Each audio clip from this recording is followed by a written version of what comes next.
Hi, my name is Jessica Nelson, and today the brand that I am choosing to review their marketing and communication strategies is Rare Beauty. Rare Beauty was founded in 2020 by Selena Gomez. Selena Gomez is a very prominent pop culture celebrity, and she's vocalized in the past how important mental health is to her, and that's something that the brand is very dedicated to doing, dedicated to promoting self-acceptance and mental health awareness. As the founder holds that very close to her heart. They've seen a lot of growth in the past 4 years, and that's mainly due to Selena Gomez being the founder and how popular she already was before she founded this brand. The brand also focuses on creating makeup that enhances natural beauty. The name of the brand is Rare Beauty, and they really do hone in on that in their advertisements of everyone being rare and unique, and that they want them to celebrate their uniqueness and celebrate their beauty rather than trying to change it and cover it up. They create cruelty-free and vegan-friendly products, which is huge. They're very much into being socially conscious, and that's a way that they do that. In terms of sales, they have had over 400 million in sales in a 12-month period, which is really great for a brand being so new on the market.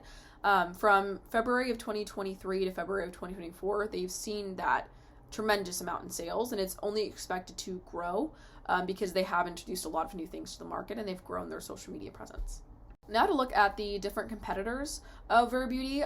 Rare Beauty is a part of the prestige sector of the beauty industry, and so are all of its competitors. The prestige sector is above the drugstore brands because they have higher quality and are more expensive, but they are not quite the luxury brands like Gucci or Chanel because they're easy to get your hands on and they're less expensive.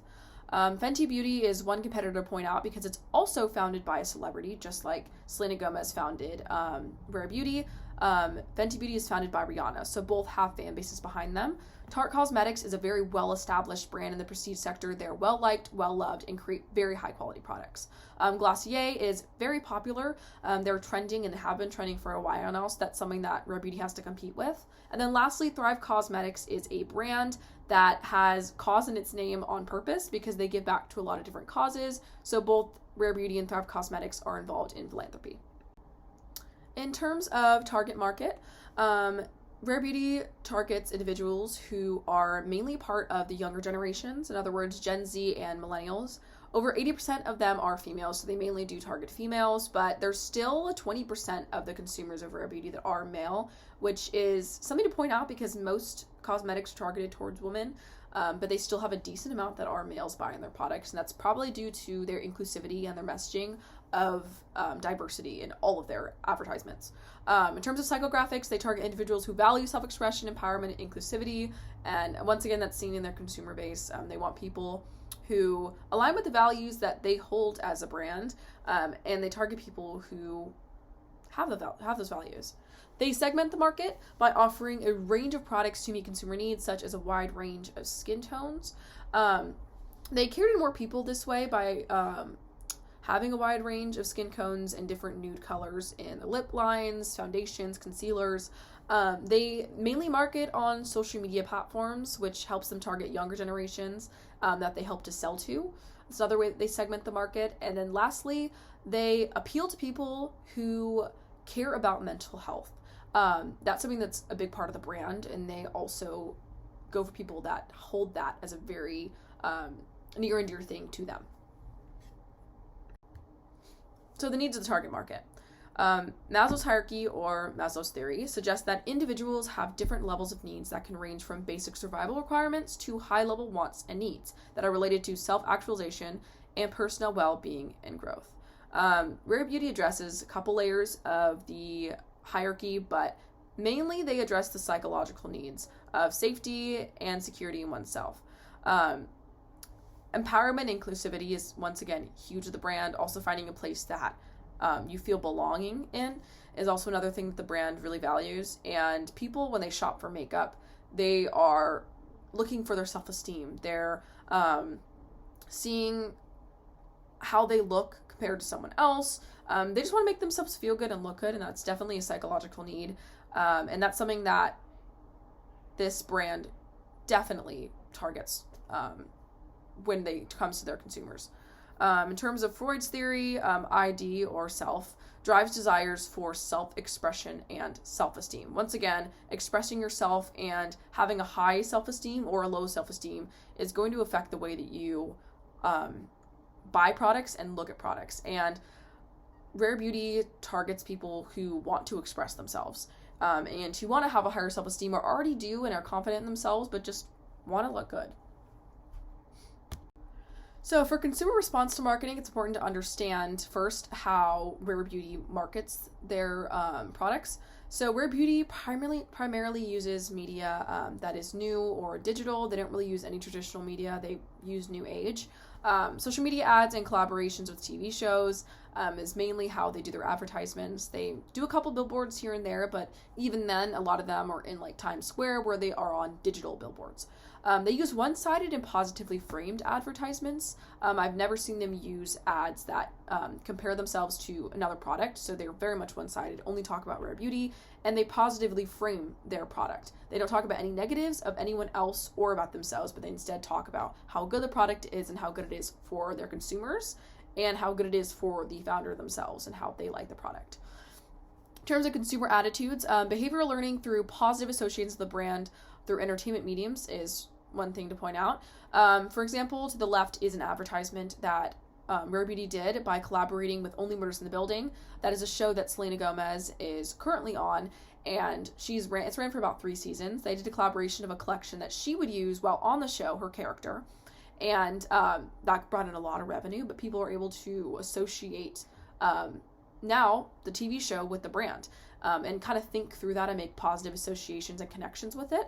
Positive reinforcement is seen in the inclusive social media posts. Rare Beauty has very, very inclusive social media posts. They make that a big focal point of their advertisements, is including different models, ages, and genders, and people are able to see that, something positive that they see, which is including everybody, and now associate that with the brand, so they're more likely to want to buy the product.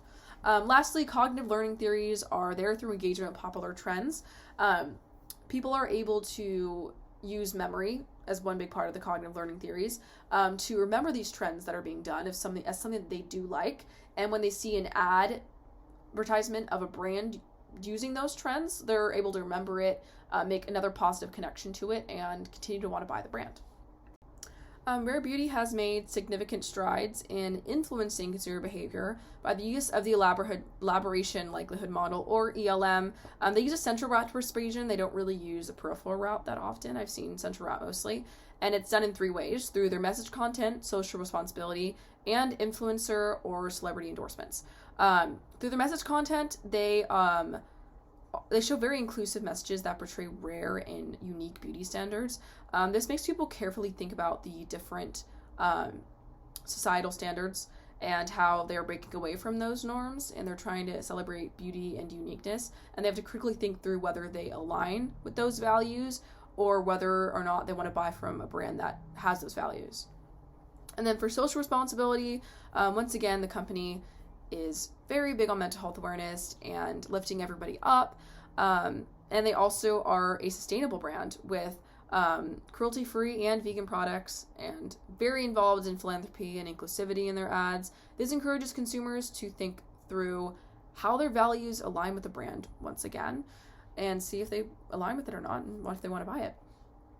Lastly, for influencer and celebrity endorsements, Selena Gomez is well loved and trusted and respected in the pop culture community as well as in the beauty industry, and people are able to associate her with the brand, and if they like her and are a fan of her, they're going to be more likely to want to listen to what the message behind the ads are having to say, and actually see the information on the products and be more involved in looking through the products and if they want to buy them. This goes for all the other influencers that also promote the product. People are going to be more likely to want to look at the product, buy the product, see the information on the product if it's someone that they trust telling them to do so. Now, looking at the reference groups that Rare Beauty pulls from is 2 prominent ones: virtual communities and culture. In terms of virtual communities, the brand's presence on virtual platforms is absolutely huge, and they're going to find a lot of their consumer base in those virtual communities. An example of someone buying the rare beauty products, as someone who's very part of a virtual community, is someone who holds not animal testing. No animal testing on any products as something very, very close to their heart, and they post about that frequently, they share that frequently. They're going to see rare beauty on their feed and immediately be more likely to buy from them because they are cruelty-free and do not test on animals than a brand that does.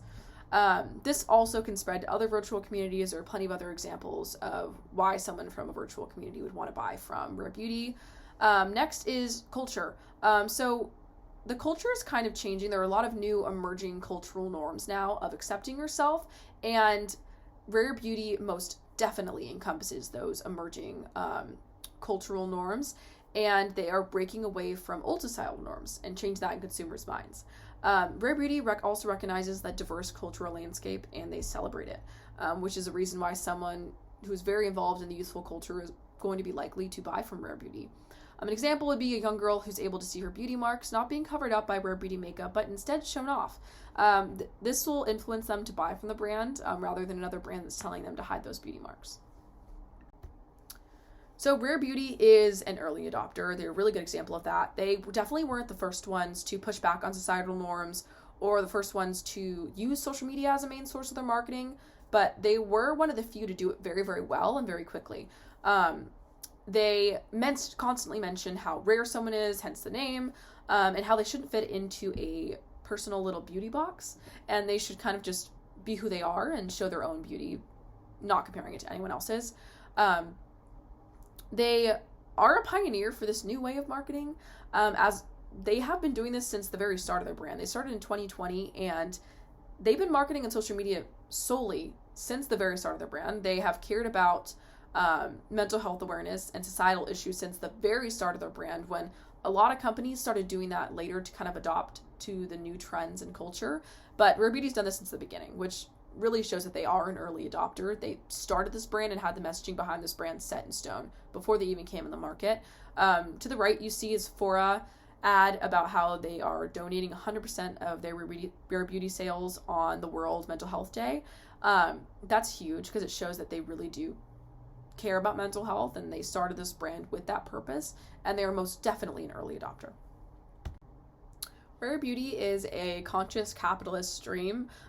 They are very ethically sound in their practices, and their purpose behind the brand is huge. They want to create a safe place for people to express themselves and feel included and welcome to use their products.